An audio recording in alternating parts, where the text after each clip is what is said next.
Up on the last panel.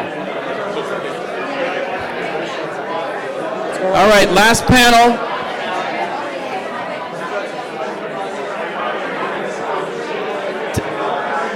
Come take a seat. We're going to talk about the last panel, emerging industries and impact.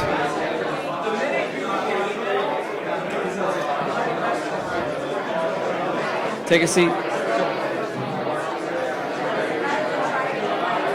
Peter, B. Amir.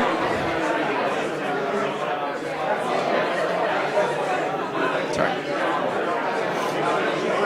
Grab a seat. Michael Savage.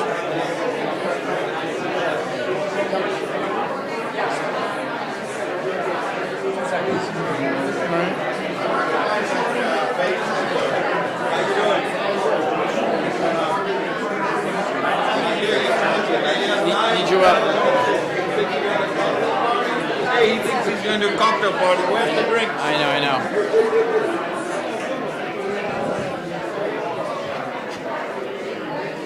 All right, the last panel. Micron's up 11%. Why? Earnings. Okay. All right, listen up. Eric, Jason. Hamoyan. If you can find a seat, take a seat. B, Peter. There will be food and wine soon. I keep promising. I will deliver. All right, come on in. Nishan, how are we on the food and the wine? Are we good? How could he not shake his head yes? He has to do that. Michael Savage? James?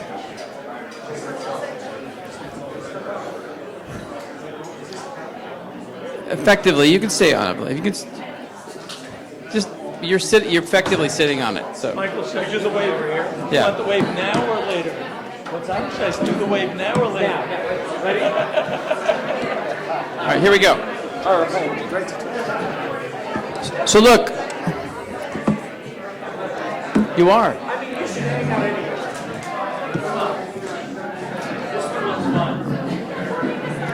All right, do we have everybody? I will now. I just did it. All right, listen up. Please. David. We're having a debut duet. Who wants to have a debut duet? Oh, yeah. See, only one person claps. Fun fact, at Naples, Florida, we learned somebody knows how to sing. And we already know Lisa, Broadway Lisa.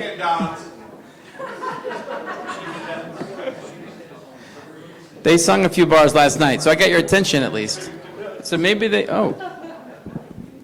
No, I'm not singing. Okay. All right, this last panel is a merger of emerging industries and Patricia, Shihad, can you guys come? Please, don't be shy. One or both of you, yes. Take one for the team. All right. So we talked about AI already in spades and what scares and excites everybody. We talked about what's happening globally in asset classes. We just came out of these breakouts, so I actually want to pause. Where's David? And I'm guessing Fiona. Where's Fiona? But maybe David, just before we break, can you come share the takeaways from your the venture roundtable? You had notes somewhere. I had very scrawled notes. So takeaways were that it is more effective and more efficient to fundraise if you position yourself as a subject matter expert. That's point one. But point two is expertise doesn't matter when it's hiding in a corner. You need to get out of that corner and get in front of the allocators or other people with whom you need to engage to build your firm. And then I think another theme was understanding the perspective of your counterparts ahead of time so that you can better prepare to engage with them. So, for example, you're a founder and you're thinking through the dynamics of trying to raise a competing bid, doing that with attention to the potential backlash from the folks who may have given you a term sheet. That was it? No. I could talk. Okay, fine. He did set the record. I mean, they could have been introducing themselves for like an hour and a half, but you did it in like truly 5 minutes. That was well done. Anyone from the other breakout that can help share any takeaways? I wasn't there, but can I share? No.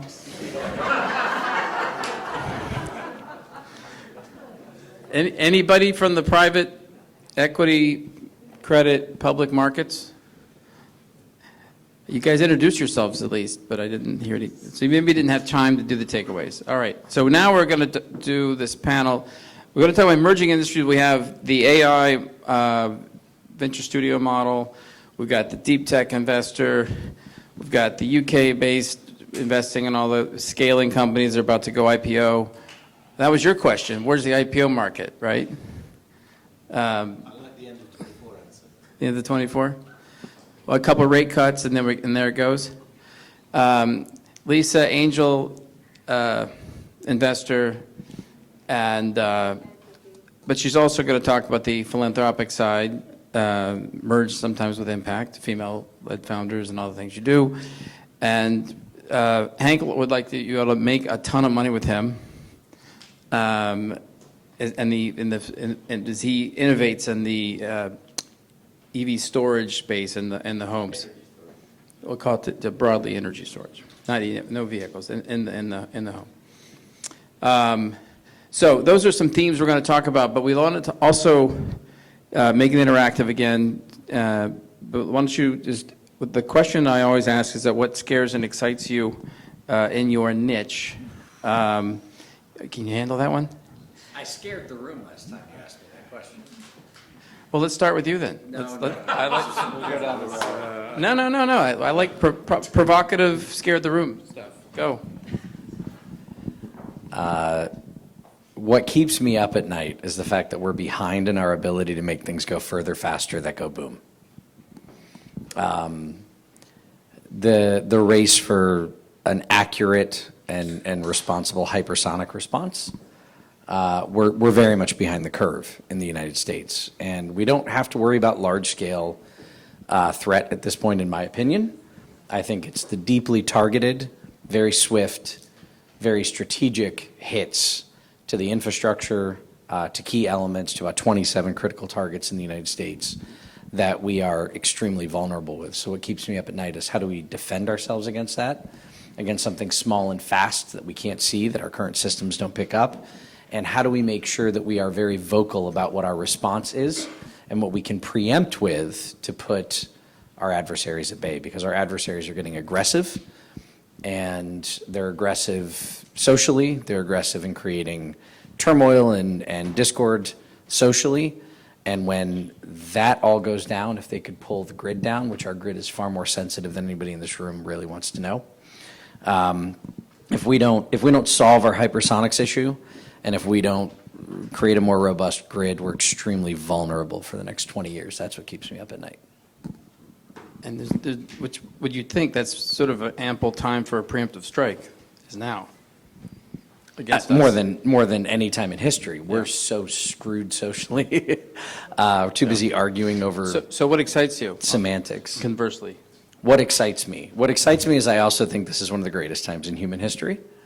The manufacturing and industrial revolution that we're seeing, that coming back to the United States, doing more things here inside of our borders, the way we're creating partnerships with some emerging markets in interesting ways in the United States, I think is great. I think I lived in the Congo, so I was extremely excited about the discussion about Africa and what could happen if a responsible party went in and stayed. Didn't just come in, drop some money, and then leave, but actually goes in and stays in Africa and is a good steward of putting capital behind their intelligence. I think that could radically change our planet. The hardship that continent has gone through for 100 years will likely produce some of the most meaningful things that we will engage with over the next 50 years if we're responsible in how we invest in that continent. So things like that, like we just haven't discovered the genius of the planet in full, and technology is allowing us to do that quickly. We just have to be good stewards of it.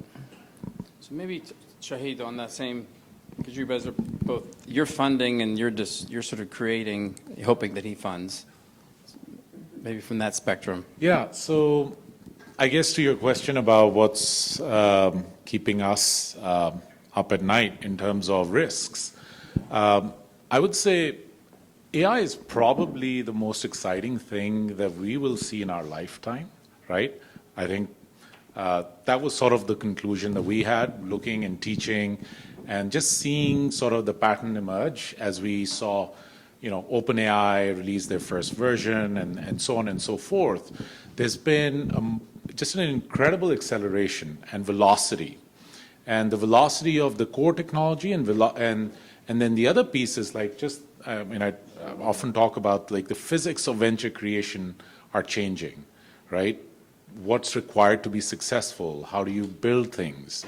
And so with all this change, I think one of the things that we often sort of think about is like there obviously can be bad actors, there can be mishaps, and so what a big sort of a story can mean for the industry, right?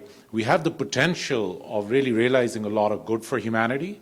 I actually was building and investing in a medical device company when Theranos sort of blew up. And there's all the stuff that was in the public domain, but there was all this like years of research that people were doing in various labs that was sort of building on real fundamental science that was really pushed back by, I would say, a decade, because no VC would look at some of these things for like years on end, right? So there's a fallout effect and a ripple effect when something like that happens. And I would say that would be probably the core thing that we're certainly keeping an eye on and trying to coach our founders and entrepreneurs to think about responsible AI and how to build things in a more, contextualized way of like, being responsible about it fundamentally. So I think that would be sort of the downside. The upside are sort of the very, very exciting things that we're seeing where... What's the most exciting thing that you're seeing?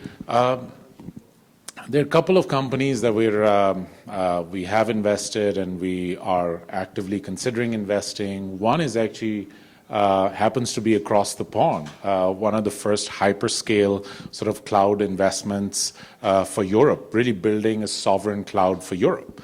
So if you look at the delta between who's really providing that service, especially in this world of like AI, an emergence of AI, it's all the US operators. And so there are concerns about, the ability of like some district court in DC basically locking up UK or sort of France's sort of real sort of healthcare data just because it's residing at a sort of a US company. So I think things like that are really, really timely and I think this company is also building the first hyperscale cloud infrastructure with net zero footprint, which is also very, very interesting.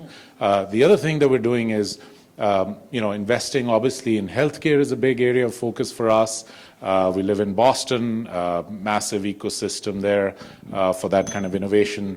So just to give you a context of the scale of the impact, if you look at the US healthcare for $4.5 trillion, 10%, most of the studies predict like this very sort of the low-hanging fruit that the AI can enable in terms of efficiency gains is about 10%. That's about $400 to $500 billion.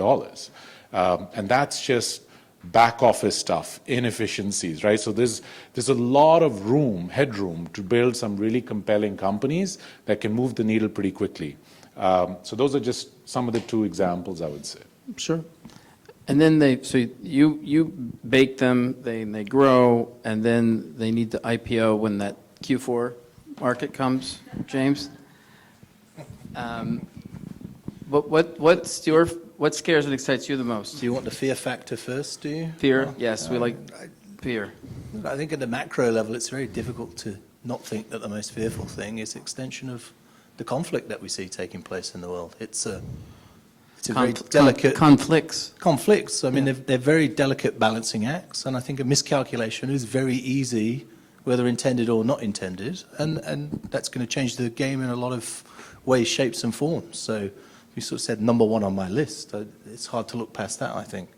On the what's more exciting side, obviously everything AI, but we're at risk of sounding like a broken AI record. There's probably an AI for that as well, if your record breaks. But it's transformative. It permeates into everything. And I think from where we are as slightly later stage, it's maybe less about the foundations of the AI and the models. It's more about seeing those applied and seeing how they generate superior financial returns profiles for companies. That's where it's interesting.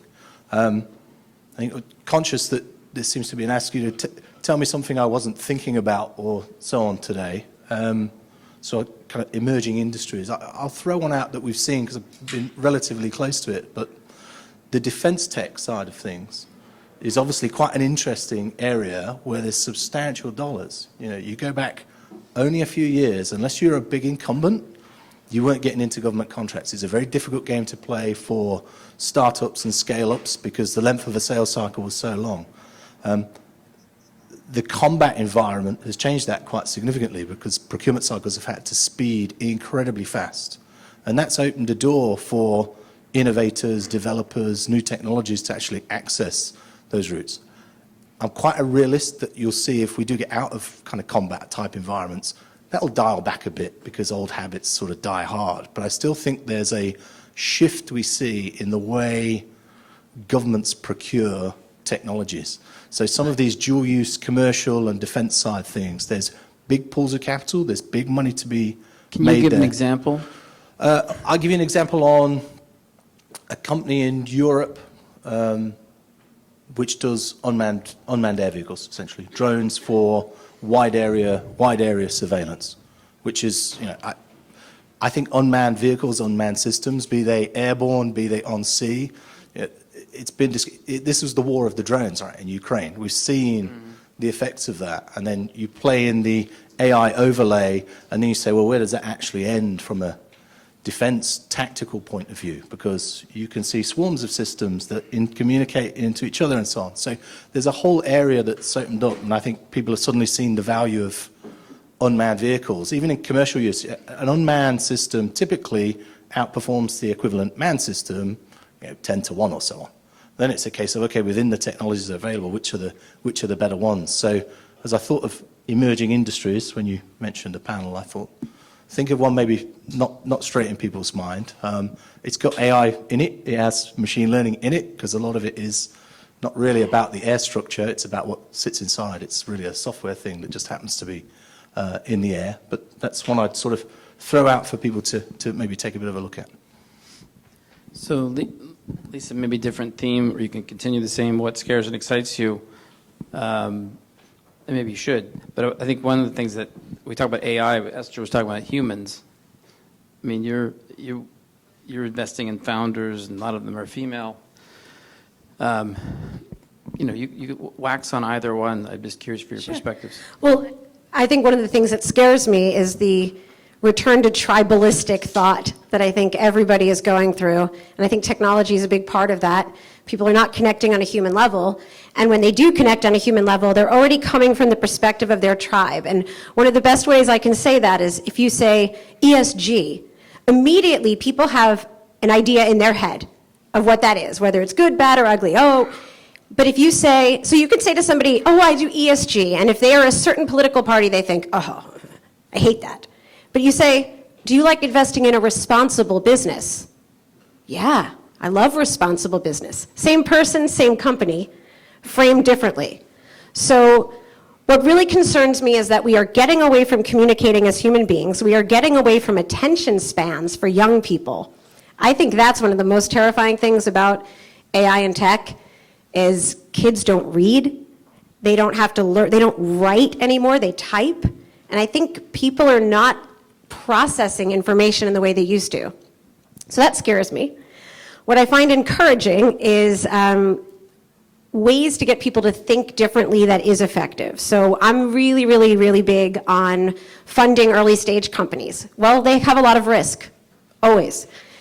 But a lot of people are also philanthropists. And so what I say is, why don't you use some of your donor-advised fund money, which this is one of the things that I've found really effective lately. So many people with donor-advised funds don't realize they can actually invest in companies with those funds. Now they're de-risking that early stage company. If it does well, your charity makes even more money. The money still has to go to the charity, it's not yours. But you're de-risking it, so there's nothing that says you can't make a personal investment into the next round. So it's a great way to seed companies, use your philanthropic dollars, and just look at the world differently. So I would say excited about learning how to reframe things in a human way to get people out of their tribal thought and into effective thinking. Fair enough. Hank, thank you. I just wondered, how many people here do donor-advised funds? How many people here know what that is? Okay, it's a little bit more. Yeah, I was, just a couple of days ago, somebody was telling me that I should be going down that path for my nonprofit, and maybe even for my for-profit. So whoever raised their hand, we should get together later. What keeps me up at night is, you know, there's all this doom and gloom about climate change, and everybody kind of already knows, you know, what happens if the Gulf Stream stops streaming. You know, we'll have another ice age in Europe, et cetera, et cetera, et cetera. There's all these different things that are going on. And we hear about them. We hear about them, but we don't actually do anything about them. Not enough. We're not acting like this is an existential threat, which it actually is. It's like we've been diagnosed with cancer. Now we're at a stage here where where I don't know, radiation or chemotherapy still works, and yet we're not going for chemotherapy. We're just waiting until it gets so bad that chemotherapy won't work, you know, until we're terminal. That's what worries me. On the other side of that coin is 83% of the new energy that was deployed last year was renewable energy. So that's a good thing. It's a good sign. The amount of renewable energy that's going into the world is increasing a lot. And pretty soon we're going to get to a stage where renewable energy is the only kind of energy that we deploy, because it doesn't make any sense, economic sense, to do it any other way. So I've been looking at this from a lot of different ways. I have a foundation in Hawaii. We put Hawaii on track to go 100% renewable energy. Now, Hawaii was importing $6 billion a year on fossil fuel when we started in 2006. $1 billion of coal, $5 billion of oil. All of the coal went to make electricity. Out of the oil, 30% is jet fuel, 30% is ground transportation, 40% is electricity. That's $2 billion, plus $1 billion. $3 billion of fossil fuel being imported into Hawaii, the mecca of renewable energy. We have the best solar because we're the southernmost state. We have trade winds to die for, and we have geothermal. We live on a goddamn volcano. And we're importing fossil fuel to make electricity. It makes no sense. So what we did to get the state on our side, first of all, trying to talk to the politicians, that was a waste of time. They said, what are you talking about? Trying to talk to the utility, that was a waste of time. The only way that the politicians move is if the people push them. And the only way that the people, this is the conclusion that we came to, are going to move is if we get the children on our side. We had elementary school children go door to door and exchange 300,000 light bulbs, having a conversation between a child and an adult about energy efficiency and about climate. And that transformed itself into political action, and we were able to pass a law in Hawaii that says Hawaii has to go 100% renewable for electricity by 2045. Since then, 13 other states have copied our legislation, so it's moving across the country. And now we've got a new effort where we're doing the same thing for countries, starting with island countries, because they're most similar to Hawaii. So if anybody here has a DAF and they need to find a place to park money, we're fixing climate change. Our objective is to fix climate change by 2045 by ending the use of carbon-based fuel by any means necessary. So you want me to talk about batteries, I know that. Or not yet? No, I sort of do. I was thinking, do I ask, you have read my mind. Yeah. Because I want you to. Yeah, so I go can for it. segue. I can segue, Segue. sorry. So the segue is that we passed, one of the laws that we passed is a law that helps the solar industry in Hawaii, rooftop solars. Today we have 37% of the roofs in Hawaii have rooftop solar. But what happened was we reached a point where it kind of maximum penetration because the utility said we can't handle any more variable electricity on the grid. And I'm like, oh my gosh. So they stopped giving permits to grid connect solar. So we're talking about like a nosedive of the solar industry. And I'm thinking, this is not only going to happen in Hawaii, this is going to happen everywhere. Because everywhere is switching to intermittent wind and solar. So what do you need to mitigate that intermittency? And that is energy storage. So took my ranch off grid, took my house off grid. Now I'm in the battery business. And it's an important part. And I do have nightmares about the battery business because mining this stuff is nasty.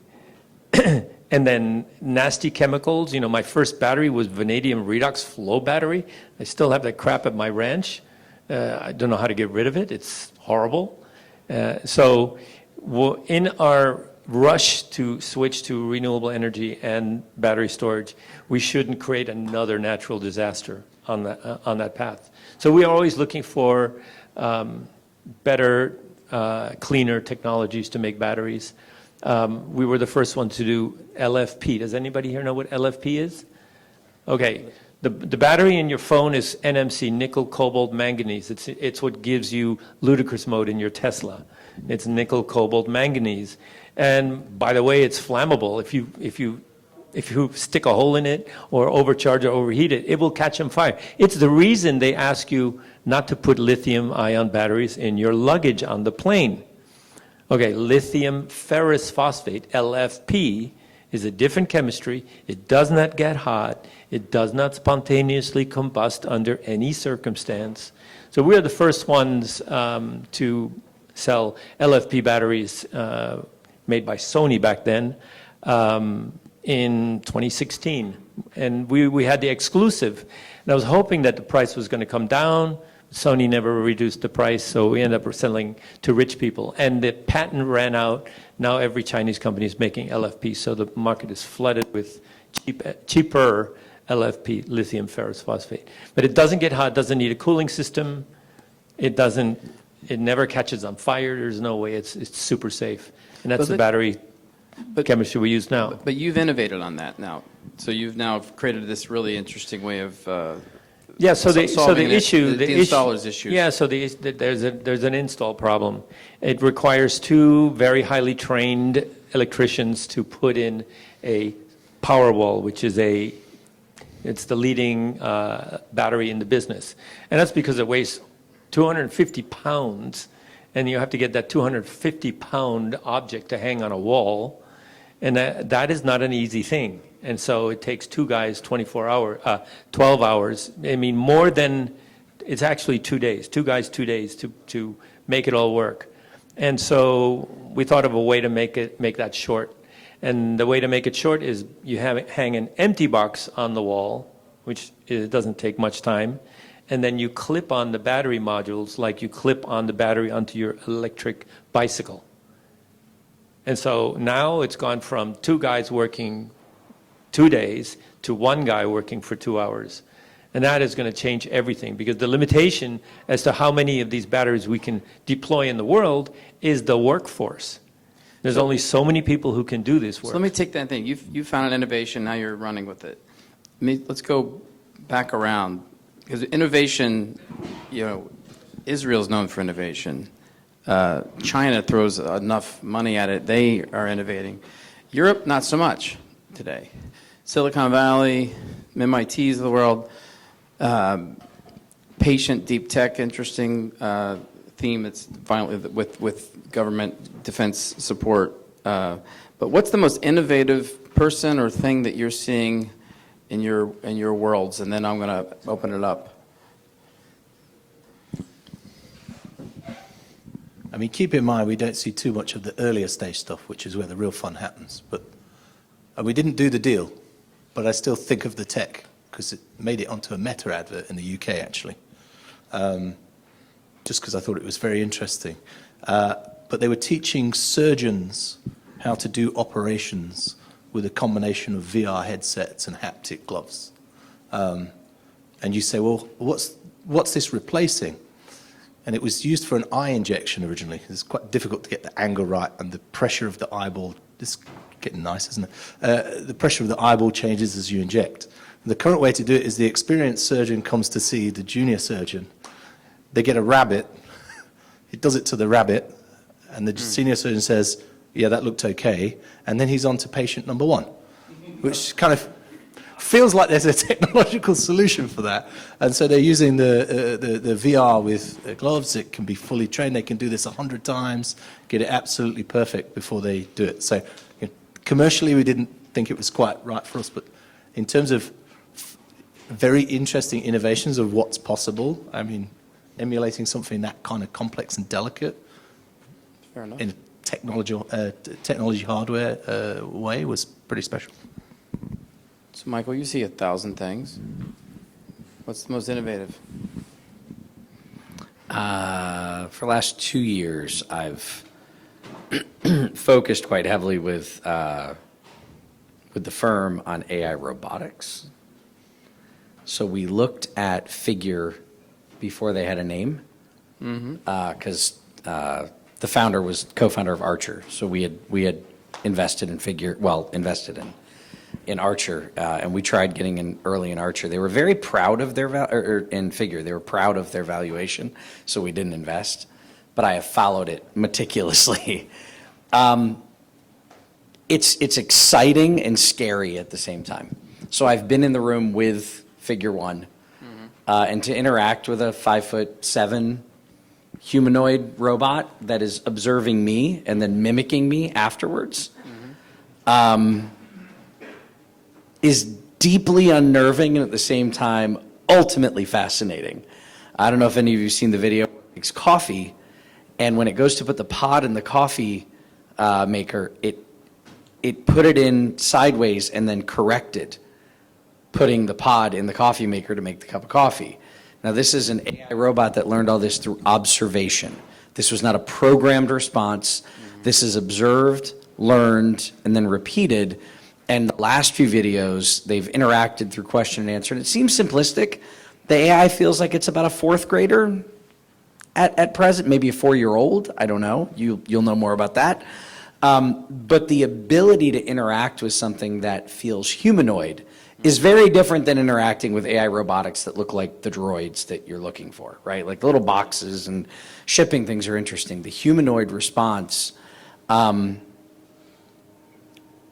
did all this research, and there's this toy that was made for autistic children. It's a little robot with a screen face. And I thought, okay, maybe they've sold a couple thousand of these things. Millions of these things have been put in homes, and children are left alone with them already. So when we think about adoption of, AI robotics, people are leaving their kids with toys that have elements of AI and machine learning connected to the cloud already. So like they walk out of the room and there's an AI robot, even if in its simplest form, babysitting their kid and teaching their child manners, communication. And I question whether they're paying attention to what's coming out of that thing or they're leaving it alone. Now we take humanoid robotics to like home care, elderly care, where we have all of these issues with employees. Can we supplement with AI robotics, and how comfortable will we be, or what are we willing to accept in order to have something that looks humanoid interfacing with us? It's really AI related, and I am terrified of this. Like I think Skynet. No offense, it's just where I go. I think Skynet, I think Terminator, I think I don't want to wrestle with this thing because I'm looking at the hydraulics and I'm not that strong. But I'm also like, this could solve so many problems for us if it's done well. So that's where my fascination and my excitement are right now. Lisa, you want to jump in on this? So, full disclosure, I did invest in Figure, and I was just saying to this gentleman over here, like, I think it's evil. It's maybe the most evil thing I've ever invested in. The only reason I'm investing in it is that someone more evil than me will take it on a secondary, so I will just, that's literally why I'm doing it. But what you did bring up, now this is not innovation, but this is what I'm most excited about, because you talked about senior care and applications.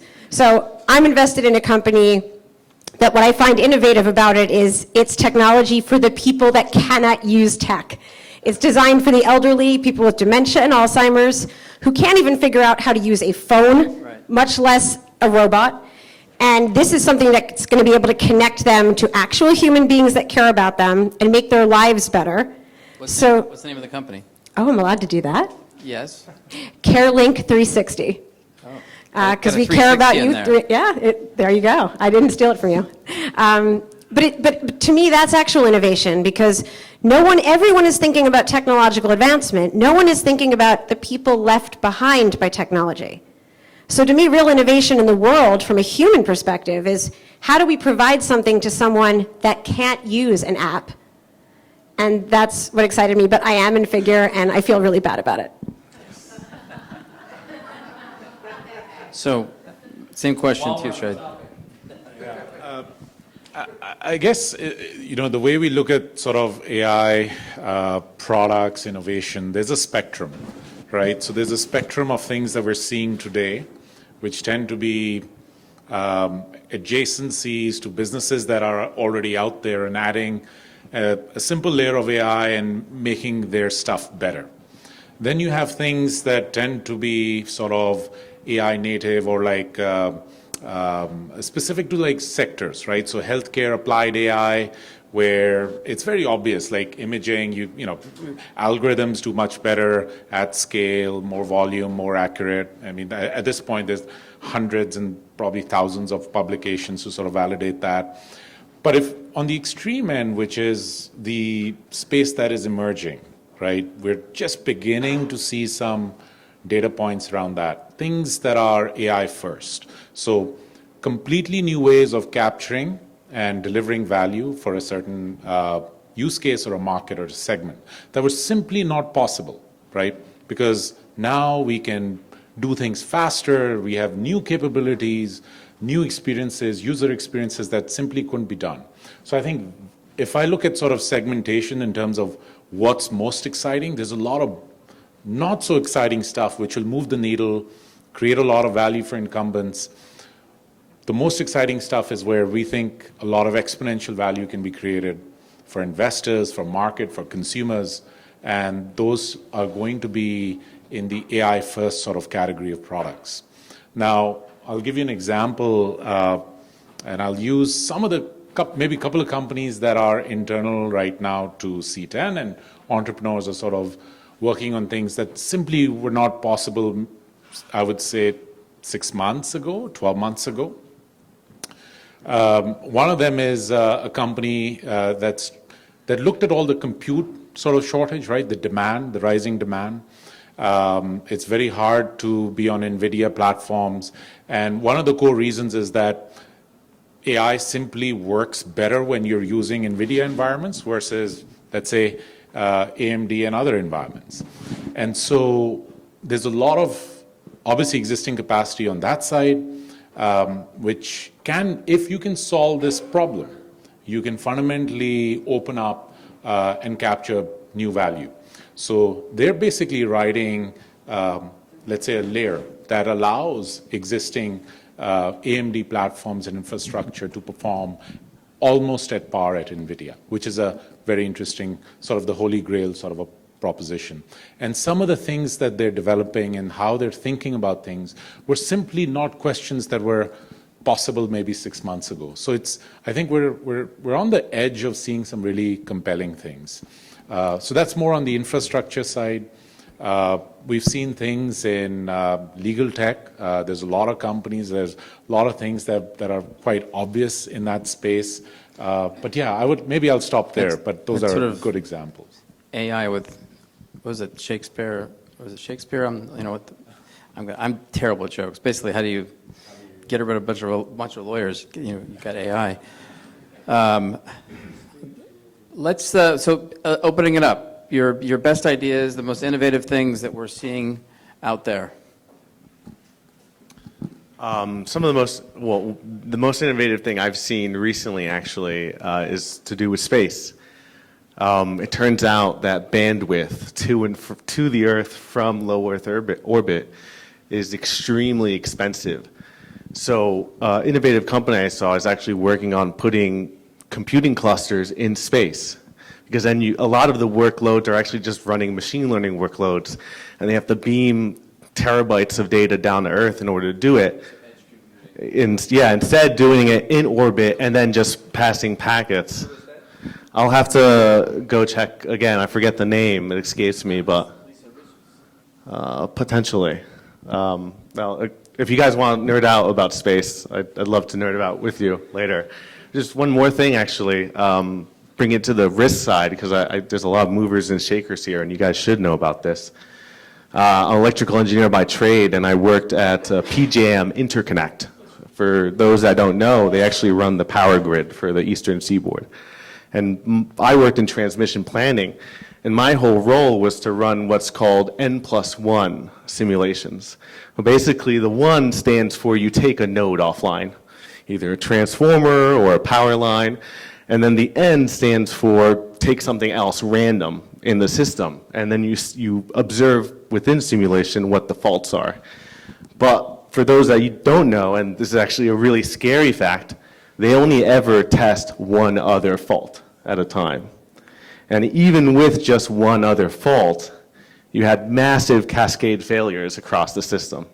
So if you can imagine, like you brought up earlier, the power thing, all you have to go is to take out 3 systems, important systems within the power grid, and you might have parts of the power grid offline for months at a time because of the supply chain issues associated with getting large transformers and some of the specialized equipment. And there's only 10 people who know how this particular interconnect works.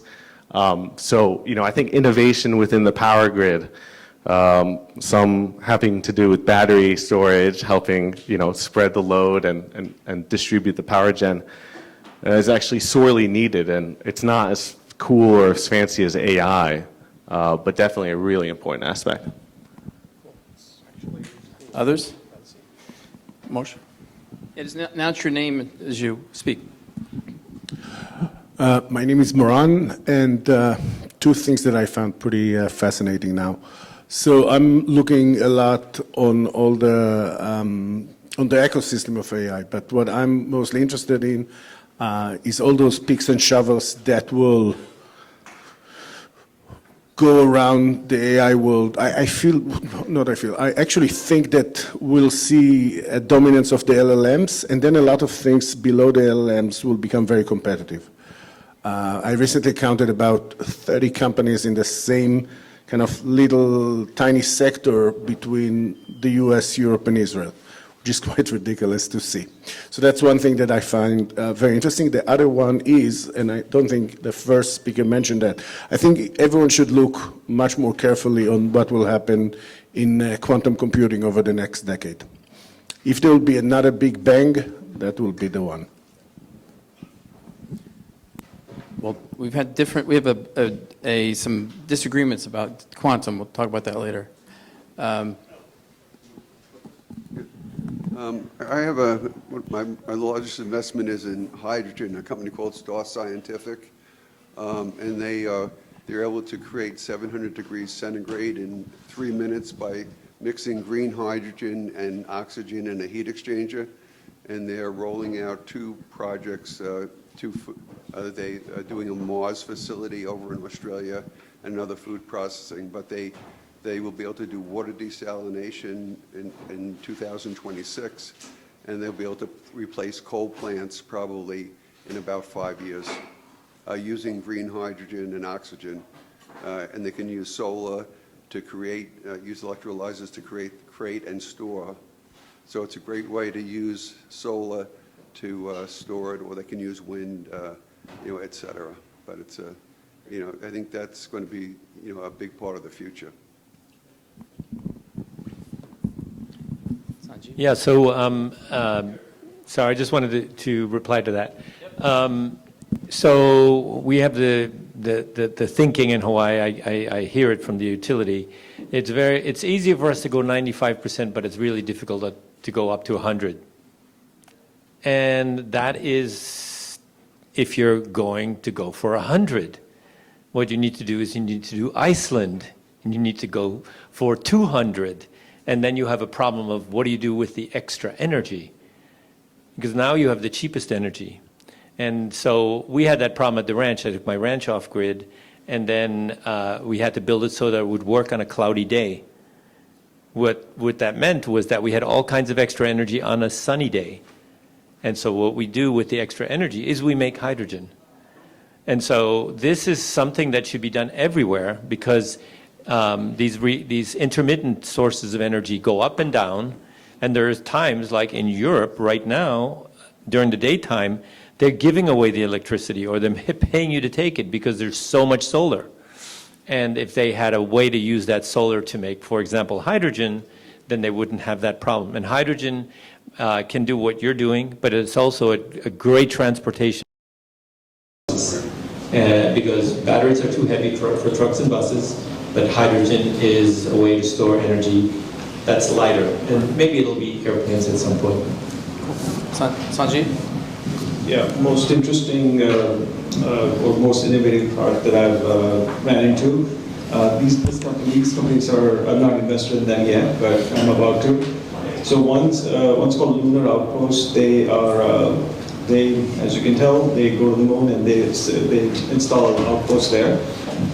And they have equivalent commercial offering on the mining sector. So super interesting. I saw their little vehicle. It's fascinating stuff there. Another one is that the helium-3? Only one. We have tons of people here. Is that the helium-3 money? No. Anyone else? Nick, you have 80 babies. Which one's interesting? Actually, didn't want to talk about them because they are obviously interesting.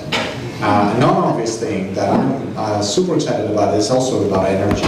My favorite news of the last moment is that Amazon acquired a nuclear power station for $750 million. And my partner in the firm, he ran Google's nuclear project that got scraped after Fukushima happened. And not within the big tech corps and the US was looking at nuclear as a feasible power source. But now we know that compute is the currency of the future, and whoever can create nuclear powered data centers. So that's a big thing. I'm super excited to see SMR powered data centers in 5-6 years. It's going to be really cool. Where's Andy Fish? Did we talk about that? Was one of our subjects, right? Bam. Small modular reactors, probably overseas first because we're using the old-fashioned uranium, and the better one is molten salt reactors that use thorium because it's not toxic. So we're not going to invent them here. China's got the best prototype that's working now. Russia has a working one. It's a working prototype. The next one's, but it's not small modular. So maybe a deep dive on this space. Absolutely. Anyone else?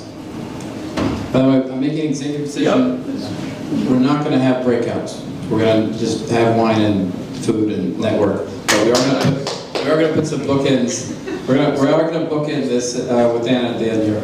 Keep going. Scenario I'm particularly interested in, bullish on, is investment tech, particularly in the private market. So if you look at the public markets, there's a multi-decade trend towards the use of greater data analytics and the emergence of firms like D. Shaw and 2 Sigma, which look like software companies more than they look like a traditional financial analyst with a 10K and a pencil.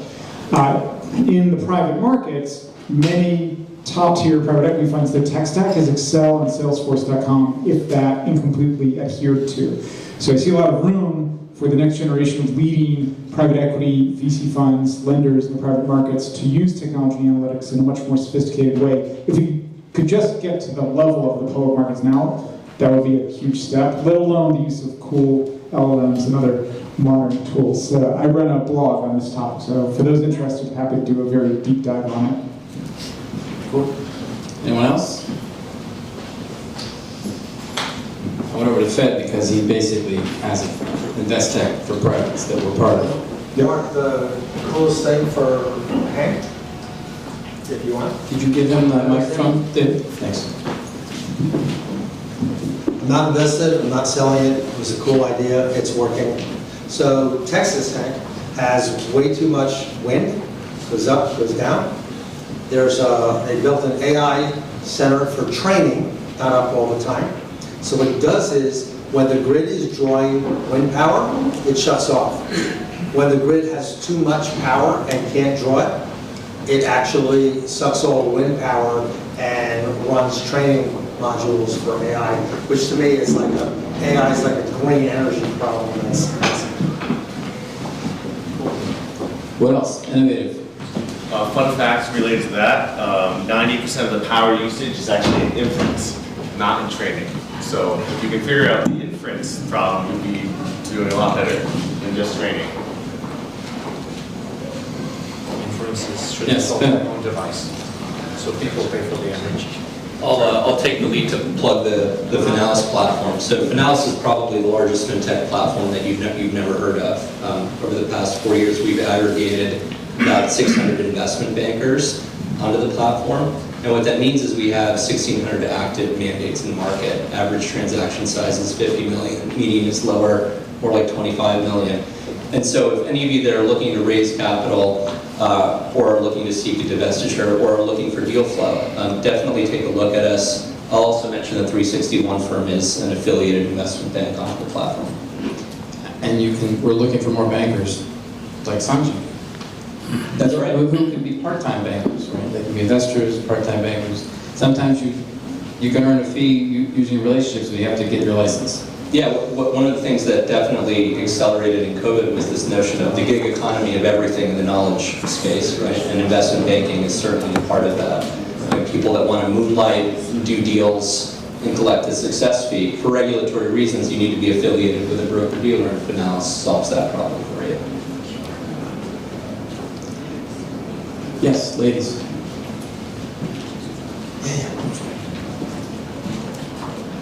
I'll toss one in the mix. We have an investment in a company called Natrix, which is out of North Carolina, and they are in the business of coastal restoration and coastal resilience. And so they've got a novel 3D printing technology where they can build bio-friendly structures, and they use those to put them around, say, one of their clients is a large oil company in Louisiana, and they use them to protect their oil pipelines so that they are not eroded and break into the water. And so not only is it better for the environment than the classic way that we do this, which is trucking big rocks in across the country, it's also cheaper because we're not trucking big rocks in across the country, and it has a lot less carbon because we're not trucking big rocks across the country. And additionally, then also you get seagrasses and other things growing on them, so there's a carbon credit overlay. But they don't even need the carbon credit overlay because they get paid to do the job. So that's one of the companies that we are excited about right now. Jax? Thank you. I'm really excited about a company that we have right now that is taking microplastics out of washing machine water, then recycling it into another product which is being brought up for the next 10 years. And that process actually makes clean water. So I think it's kind of that full cycle thing that I'm looking for. And the second company that... You don't get a second. Oh, I don't get a second one. Okay. Keep it going. Scott. Anyone else? By the way, the elderly care, you were doing something with... Well, that was Lisa's thing. Oh, that was the same one? Yeah. I have one. Ah. I invested in a 70-year-old woman who has more energy than every single person in this room. She was a patent attorney at Mark. I only heard her speak for 5 minutes, and I was like, I'm in. She was a patent attorney at Morrison Forrester. For 30 years, married her client who took 3 health companies public. And she has the visible light to prevent any infection in catheter dialysis. Mayo Clinic just invested, Northwell Health is coming in, and we're going to be launching in about a year. We're going to save millions of lives. When I get back to London next week, I'm going to do due diligence on nature metrics. It's biodiversity monitoring, and there's like a UN task force on climate disclosure that they are a beneficiary of. I think it's the leading company in the sector. I'll have more information in the future, but I just thought it looks interesting to see what people learn. Mark. Yes? I just want to say the obvious, but it seems like, you think of present, future, future, present, like we're going back. Just a year ago, we were talking about uranium, now it's back. But my point here is mind medicine, psilocybin, the drain was blocked. So I found the earthworm stuff, it was 1/3 of the price of the hardcore stuff, it did the job, right? Is this the stuff you put on our WhatsApp? No, that's a natural thing to unblock the drain. But the point is that I think what we're all saying, like the underbelly of what's going on, which is kind of like life, right? It's like the tide, it goes back and forth. And I think that on the one hand, you have the surge to do the AI, go to space, but at the same time, we need to stay grounded on Earth and find and data mine the stuff that's already here to solve the most important problems. Even when you look at medical and this race with the most terrible tragic diseases, they all stem from information. And if you start with the plants and the food you eat, it's my belief and understanding you can eradicate inflammation and thus not cause and or deal with cancer and all the other diseases that come from inflammation. And I think that's where we're going. And as much as we want to zoom and take off, we need to keep our feet on the ground and, pun intended, go back into the earth and really look at what's here. Because if the world is truly divine, meaning this planet, then all the answers are here without having to elevate all the time. Or my list is, it might be in the ocean, right? Right, reef. One of my kids is... Do you want to, do you have a favorite interesting innovation you want to talk about? Sure. So I'm also on the board of a company called Banff Health. It's a horrible name, stands for Bold Advanced Medical Future. They are in the business of curing treatment-resistant prostate cancer. So you might know potential customers. They've saved a whole bunch of people's lives. They're the biggest customer for Novartis' Pluvicto. But the thing people don't know about radiopharmaceuticals is there's a lot of logistics involved because they're radioactive. You have to make them on site, put them in person immediately, then they do their stuff, and then the person excretes them as quickly as they can. But you need to have a special sewage system, et cetera, et cetera. Anyway, it's both an amazing investment, and if you know someone with prostate cancer, take a look at Banff Health. I hate to talk about curing cancer because it doesn't. It just completely zaps it. It's not that intelligent, but boy, it's powerful. So we have like one or two more, and then we're going to wrap it up. Anyone else that has some wow we should be aware of, technology or innovation? Suzanne? You're like, look at me. Oh my God. You're at the edge of your seat there. I thought you had something. No. I got voting. I have a cherry. A lot of these things, Mark, are in process and about to happen, but it's very hard to talk about something absolutely. It sounds like what you have is absolute, and that's wonderful, and one can celebrate, but a lot of it is in process, right? And to be responsible, one should maybe wait. Or unless you want to diversify with C10 Labs, the early gestation. I think what's important is that where you say a prayer. Hopefully they can apply that to pancreas cancer. I was pleasantly surprised how we started this session, Mark.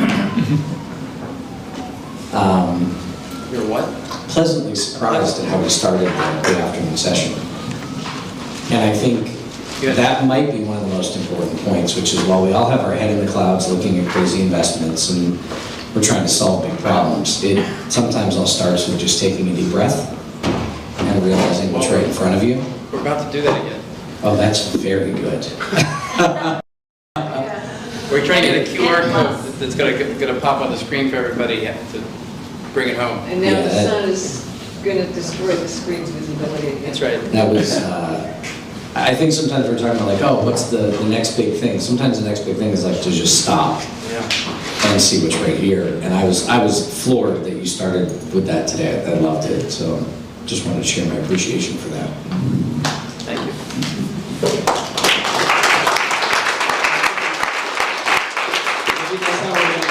That's the segue, because we want to finish. While we get the QR code going, you could lead us in a sort of a final debrief reflection. Awesome, thank you. Wow, what an afternoon. A lot of learning, a lot of processing, a lot of discussion, a lot of new ideas and questions. And for us to really bring it home and see how it applies to us, this is the time for us to pause again. So I invite you to take a deep breath in through your nose. You can keep your eyes open. Hold your breath in your belly and in your heart for a few seconds. And breathe out. And one more time. Deep breath right into the belly, through your nose. And in your heart, in your belly. Hold it. And breathe out. And when we have conversations and we talk, there's a lot of cognitive processing happening. And this is a good practice to learn how to release that in your mind and your head. And so we're going to do it again as we did in the beginning. Deep breath through your nose, you're right into your headspace. Imagine your breath is going right into your headspace. And feel how the thoughts and processing get a little dissolved and released. And breathe out one more time. Deep breath right into the headspace.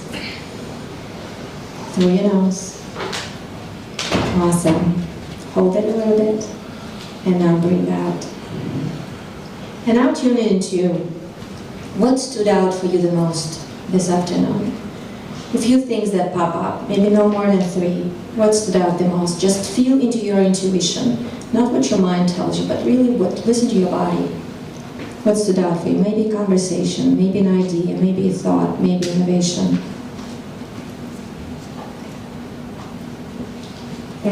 Beautiful. And now feel into how this applies to your goals or your project or your business or something you're working on. How would that apply to your project, to your situation? Awesome. Deep breath in, into the belly, into the heart, and just hold it. And breathe out. Notice if there's any stress comes on. Every time we think about something, we need to notice how it impacts our body.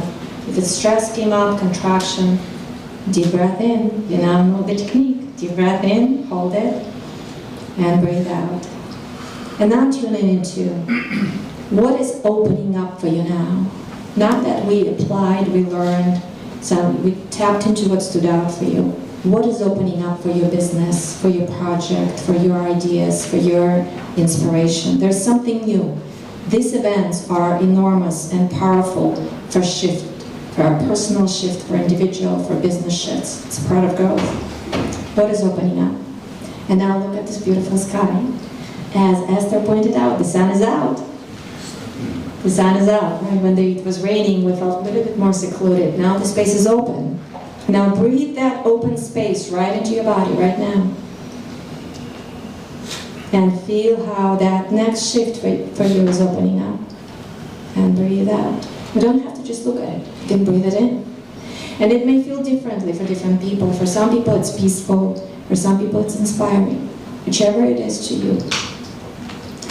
And now imagine your goals are achieved. Your dreams, whatever opened up for you. They're already here. You achieved your goals. What is opening up for you next? What is that bigger thing? What is that bigger shift you can step into from our experience today? And again, breathe it in. You see how limitless it is? Breathe it in. Deep breath in into the belly, into the heart. Hold it and breathe out. It's very important, and it's also very magical that we have heard a few times of reaching for the stars, being very high, on a very high floor, and remembering there's a lot that's still available and will always be available in our earth. So imagine how our roots are going down into the earth. All those 90 floors are going down. Imagine that the earth is holding us. It's always supporting us. We can feel a little wobbly when we are in the sky, but the earth is always there, always supports us. Beautiful, deep breath in. And breathe out. Now, feel into what do you feel inspired to take action on after today? 3 things. What do you feel inspired to take action on? And if anyone would like to share? Anyone? And it's okay, it's loud, it's very personal. The silence is also good. We're collected. Awesome. Thank you all so very much. We have a QR code for you here, and there are some questions for us as a community to really step into that next shift for 361 as a community. What else we would like to learn more about? What kind of experiences we want to have? What was the most helpful for us today? We're growing together, individually, collectively, and together. Mark, would you like to add anything else?